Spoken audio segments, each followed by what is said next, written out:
பக்தா, ஒரு நிமிடம் இந்த வீடியோவை தள்ளிவிடாதே.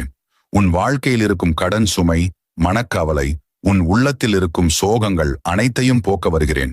நான் உன் முருகன், உன் பக்தனாகிய உன்னோடு பேசுகிறேன்.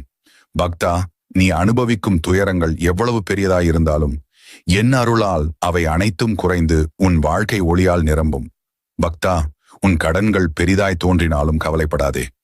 என் திருவருள் உன்னை வழிநடத்தும். நீ நம்பிக்கையுடன் ஓம் முருகா என்று கூறும்போது அந்த ஒளி உன் வீட்டுக்குள் செல்லும் ஒளியாகி இருட்டை அகற்றும். உனது குடும்பத்திற்குள் அமைதி வரும், சிக்கல்கள் அகலும், மனக்கவலை தீர்ந்து உன் இதயம் ஆனந்தத்தில் மலரும். பக்தா, நீ இன்று இந்த வீடியோவை பார்க்கும் நேரத்தில் உன் வாழ்க்கையில் ஒரு புதிய துவக்கம் நடந்து கொண்டிருக்கிறது. அந்த துவக்கம் உன்னை உயர்வு அடைய செய்யும். நீ உன் மனதில் ஓம் முருகா என்று எழுதி வைக்கிறாய் என்றால் உன் வாழ்வு மகிழ்ச்சியாலும் செழிப்பாலும் நிரம்பும். அதனால் பக்தா,